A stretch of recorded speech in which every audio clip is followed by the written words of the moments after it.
Hello, everyone. First of all, I really would like to thank you guys for being here today, and especially also the organization, because I've been attending to this event for a long time. I would say like 5 years, and I can say that I learned a lot on the way. So really thanks for that. Yeah, and today I finally got the courage to come to this side and also try to give a bit back to the community and hopefully to share some useful knowledge with you. So a bit about myself. I'm Luis Neves, and I've been working at SUSE for the last 1 year and a half, mainly with technologies as React, Java, Python, and so on. And yeah, for those who don't know, SUSE is the company behind the Linux distribution OpenSUSE, but they don't have only this product. They have a big ecosystem around this. And one of the products that they have is the SUSE Manager, that it's the application that I brought here as an example today.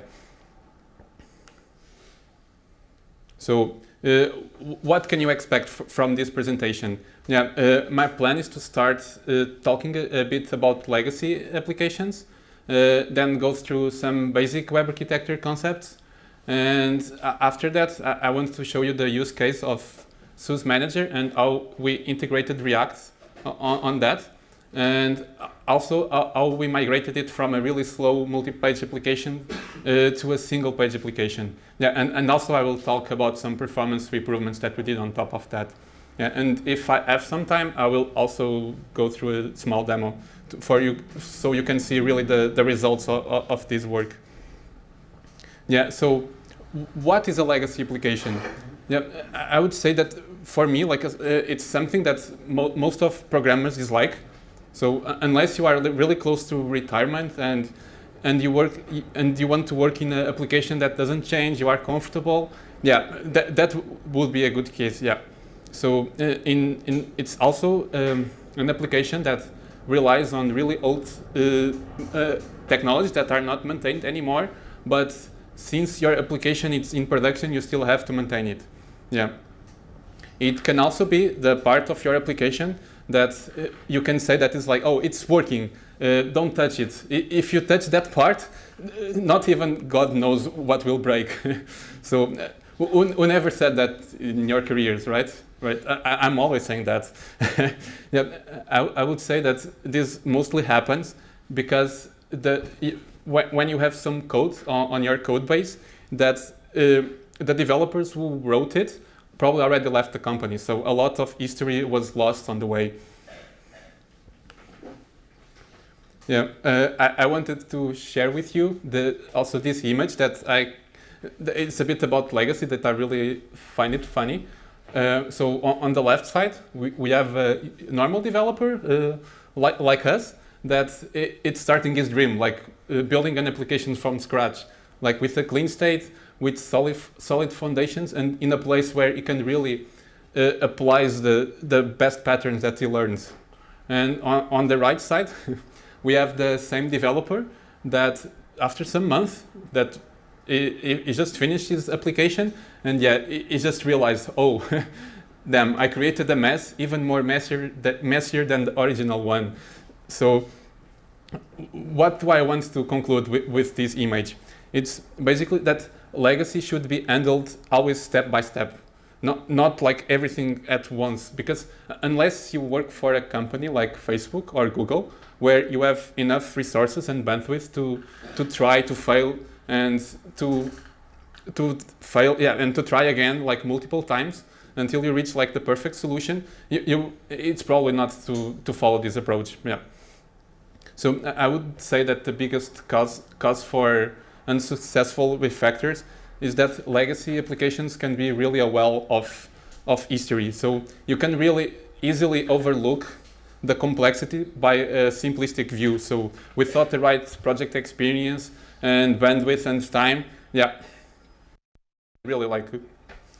So how many of you have seen this happening or identify yourself with this image? So so probably the ones that don't identify, you never worked in a legacy application, I guess. So as a sort of a joke, I would even say that legacy is the new black, because programming is more or less a recent science, and it's inevitable. You will always have legacy in your application, so you just have to learn how to live with it. Otherwise, you will always be frustrated in your career. Yeah, you can even take React as an example.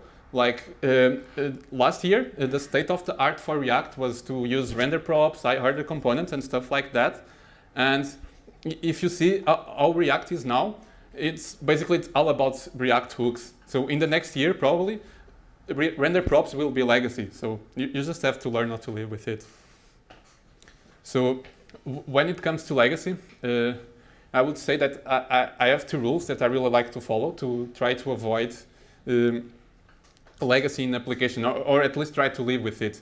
The first one, it's when you should always think twice when you add a new library, or even if it saves some time for you, like some days, to add a new library, it will probably eat you back on the future, because it really brings a lot of complexity and dependencies on your application. I don't know if you ever tried to migrate an application from React like 13 or 14 to a React application with 16, and it's a really pain in the ass if you have a lot of libraries. So, and the second one is I'll always think twice when you implement your business logic, because if you only rely on native features of the language that you are using, this business logic will always be reusable. No matter what framework you use, it can be Vue, Angular, or React, it will be always reusable. So if you want to keep shipping new features while introducing new technologies, you should do it iteratively. Otherwise, we'll have a hard time. Yeah, don't take this as written on the stone. But if you don't work for a company like Facebook, yeah, it's probably the best approach that you should follow. Well, so you know what? I'm really tired of legacy things, and probably you guys are also really tired of legacy, to hear about legacy. So let's talk a bit about something more interesting. So, in a really broad perspective, when it comes to build a web app, you basically have two main architecture styles.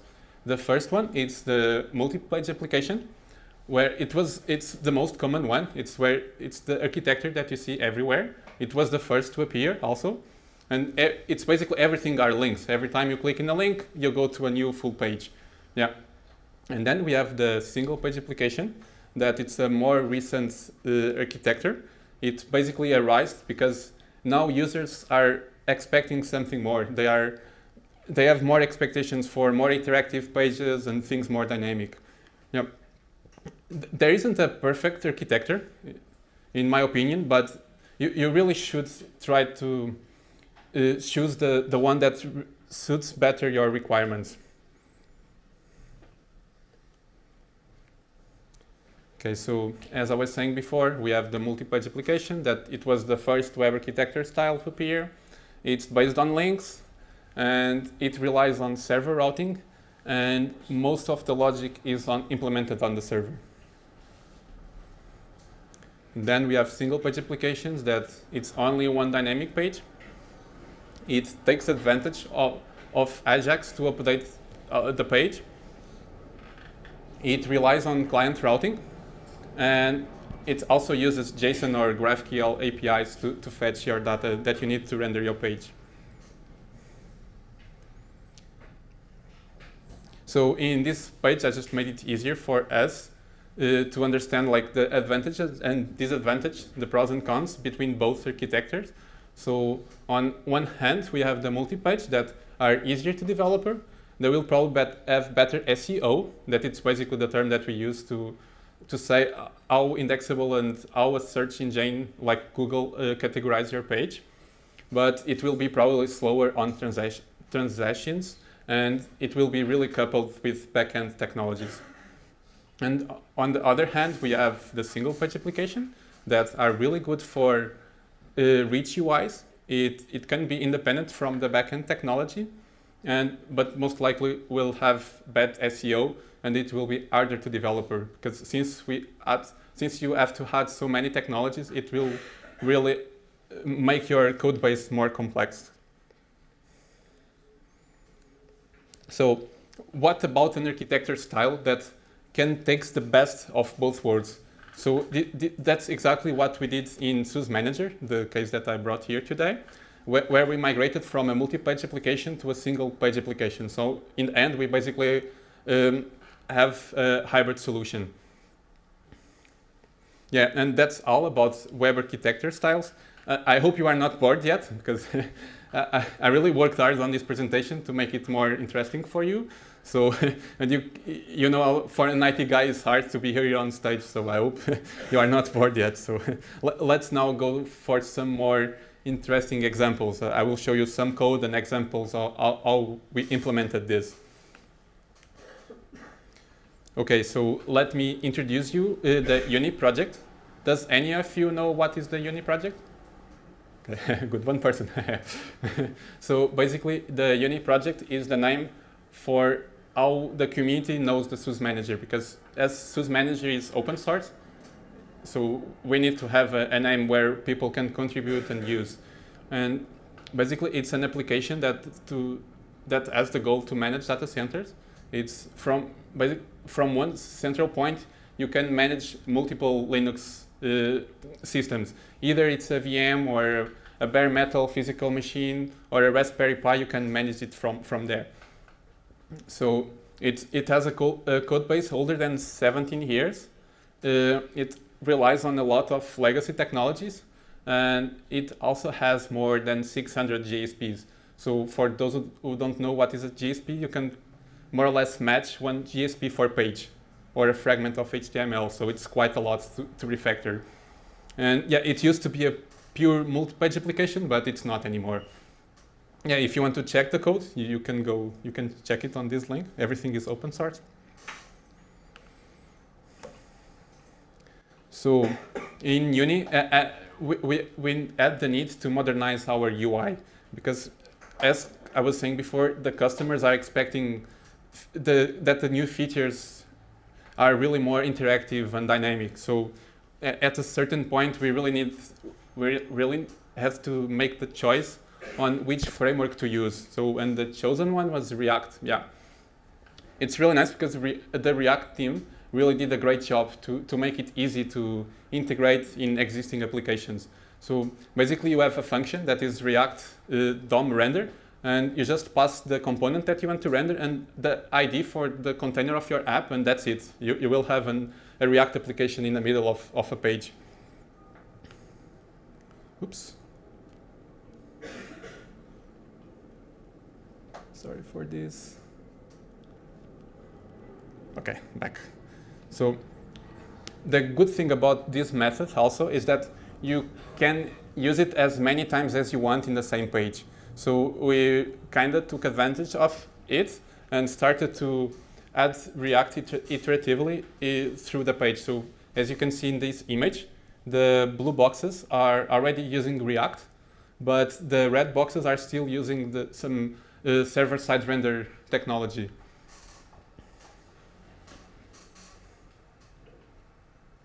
So, okay, everything looks simple and straightforward, but what happens if these independent parts need to communicate with each other? How in the hell can we bundle all these small apps? How did we overcome these challenges? I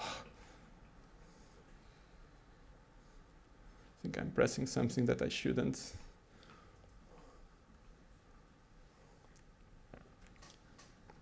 Okay, so regarding the bundling, we basically took advantage from a really nice feature from the new JavaScript standard, the ES6 dynamic imports, and they also have really nice support on Webpack. So we took advantage for that for our bundling. Yeah, we basically have two bundles: the vendors bundles that has the code for all the shared libraries that you have, and also the main bundle. It's the only thing that your Uni web app needs to be aware of. It doesn't matter which URL or which page you are. You only need to import this bundle, and then this bundle will be only the minimal code that you need to load any application. So it will basically export a global function that is called HPA import React page that will be capable to load any any application asynchronous on your page. So basically, Webpack will automatically create for you a bundle for each page. So in terms of performance, it's really nice, because the main bundle it will be really small. So we can check the code here. As you can see, it's really simple. On the top, we have the definition of the SPA import React page that basically receives a page name as a parameter and returns a promise. And this promise will be only resolved when your browser is ready to render your page. Yeah, and on the bottom, we have the registration of an application. It's an association between the page name and the function. And this function will returns a promise. That is basically the dynamic imports that I was talking before. Yeah, an important note here is that you really need to encapsulate these dynamic imports inside the function. Because if you don't do that, Webpack will not create a separated bundle for you. Because if you don't have a function, that import will be basically executed when you load the page, and that's not what you want. You don't want a huge bundle as the main bundle, so otherwise we would load the whole application in the first page, and that's not what you want. So just an example on how to use this SPA import React page. This function works in all the render server-side templates that you can imagine. You basically call the function with the page that you want to load, and it will return a promise that returns a function render that will receive as a prop the ID where you want to render your application, and also all the information that you need to inject from the server. Yeah, bear also in mind that as this code is inline in your HTML, you will not have Babel transpilation here. So if you really need to support all the browsers, you will probably need to add some promises polyfy here, or really be careful with the code that you use. Okay, so that's how we introduced micro frontends in Uni. Okay, so sorry for the joke. I was just kidding here. I needed a buzzword in my presentation because to make it more appealing. And yeah, to be honest, I'm still a bit skeptical about micro frontends. I don't think it's the best approach for most of the cases. So for those who are fans of this approach, I'm really sorry for the joke. So yeah, with our solution, we kind of share some of the benefits that you have on a micro frontends approach, because we have multiple independent apps, and that's what micro frontends are about. But we still share the same infrastructure between every app. So basically, they still rely on the common bundle, like a common React version. Yeah. On the other hand, micro frontends, they assume that all the small apps are completely independent, and it's not this case. I would even say that micro frontends can be more an organizational problem than a really technical problem, because if you have a team taking care of your shared code, you will probably still be able to scale your team a lot. So yeah, another problem that we faced was that the development experience was still not good enough. So as some parts still depend on a legacy server-side render, every time you change the JavaScript, you still have to deploy this new file on a remote server. And if you do that, you will probably have a slow recompilation cycle. You will not have the auto reload that you can have in a React application, and you are still too coupled to the backend. Yeah, and of course it will not be as fast as developing a green React application. So gladly, this was a simpler problem that we originally thought. So to overcome this problem, we basically used the Webpack Dev Server and also the HTTP proxy middleware library. And basically what's happening here is that the Webpack Dev Server is handling all the auto reload and recompilation of your local files, and the HTTP proxy middleware will proxy all the requests that still depend on the backend. So in the end, the response that will be returned to the browser will be a mix of both. So, and with this, we can now develop on Uni as we were developing a fresh, new brand React application with all the auto reload and fast recompilation that you can have. So we can see the code here. It's quite simple. You can just use the property dev server that is already implemented in the Webpack config. And the most important property here is the target one. It's where you can define where all the requests will be forwarded to. You can either have a local server, a server in a VM, or a shared server between all the teams and everyone. So yeah, all good so far, but even having a more recent stack and nice development experience, we still were relying on this really slow multiple page application architecture. So although this architecture can be nice for some pages, in Uni it was bringing a lot of problems. It was affecting the overall experience. Yeah, so as you can see in this diagram, what was happening before, it's when every time you click on a link, it will still do a normal browser request. And then the server will just return the full HTML, and you have to do all the things again. You have to initialize the JavaScript engine again. You need to load and parse all the JavaScripts and CSS, even if you had loaded them before, and they are the same. You need to paint all the page, even if some parts of the page are the same as on the previous page. And also, if you have WebSockets, you have to reconnect the connections again. You can see that where the bottleneck here. You have a lot of work here that could be avoided. So as I told you in the beginning, we decided to follow a more hybrid single-page application approach. So here, basically, the idea is that we start having client routing now, and this client routing will be basically managed by the links themselves. Every link that you already have, it will be a new route. And what will happen here is that when you click on these links, instead of doing a normal request, you will do an AJAX request instead. And yeah, for the server, it will be exactly the same. It just returns the full HTML by AJAX. But here, the secret is it's on the browser. Now, when you receive this request, instead of doing a full refresh, you can just paint the parts that change, and also only load and parse the JavaScript and CSS that change. And also about the WebSockets, you can just reuse the same connection. Yeah, we based this solution on Senna. It's an open source library. It kind of helped a lot to implement this.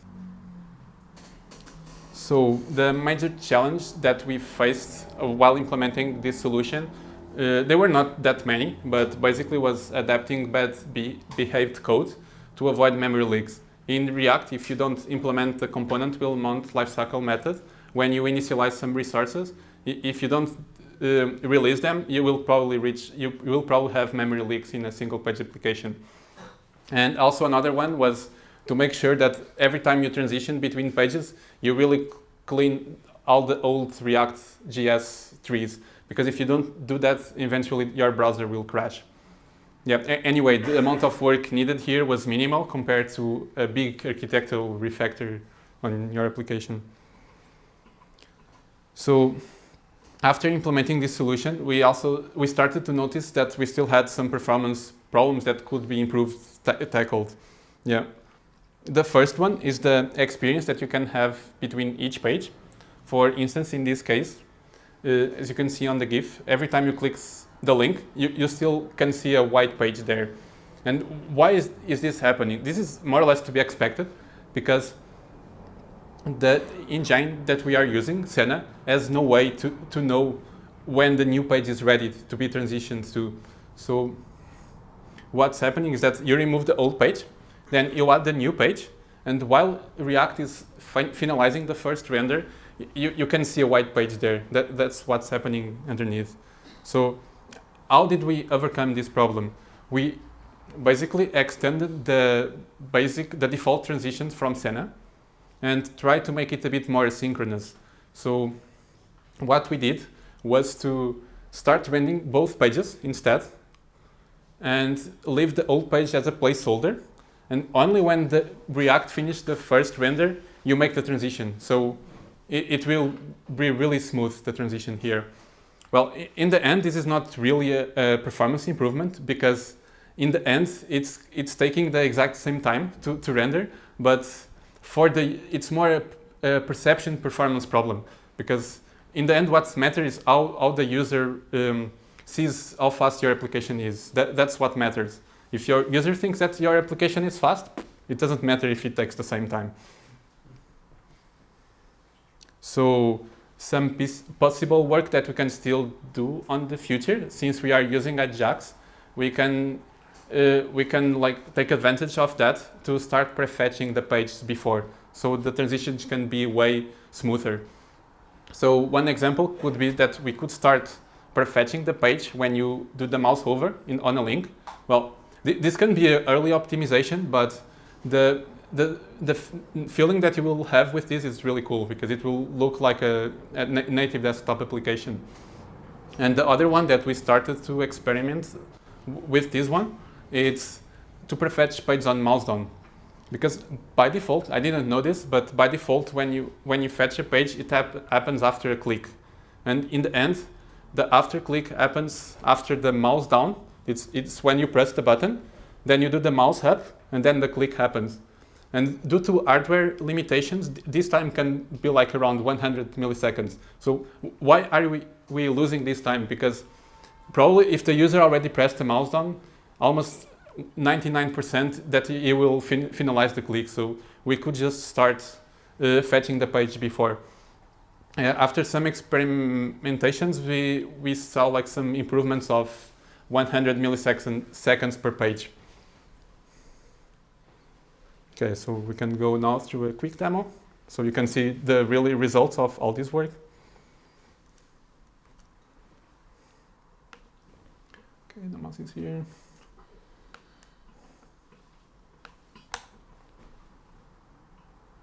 Okay, so this is still using the multi-page application thing. So as you can see, every time I click a link, you still see a full refresh. You can see a white blank there, and you can see that everything is being reloaded. It's not a nice experience if you need to do a lot of clicks. It still takes some time to do stuff. As you can see, this is a really big application. You have a lot of menus and a lot of features.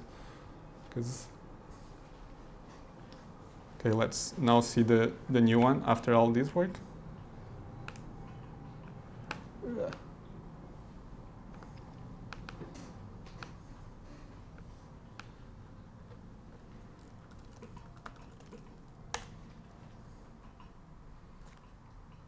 Okay, so now if you see, all the transitions are really fast. It doesn't. Some pages are still using the legacy technologies. For instance, it was rendered with GSPs, and this one, for instance, was using React, and everything is really fast. It's always the same page. We never refresh anything. And for instance, if I will click here, it will make a transition to a React page, so you don't see any white screen. It almost looks like a native desktop application. Okay, let's just take a quick look at the performance. Just gonna refresh.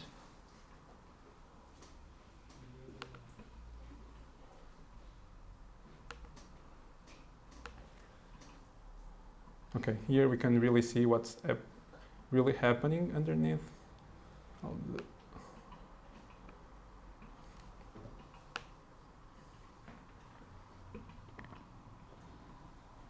Yeah, as you can see, the first fetch, it's being here. And if you would do this fetch on the mouse up, instead of starting here, only on the click, it will start here. So we kind of saved like 100 milliseconds here. So it's a nice optimization because it doesn't have any cost. Okay, so let's go back to the...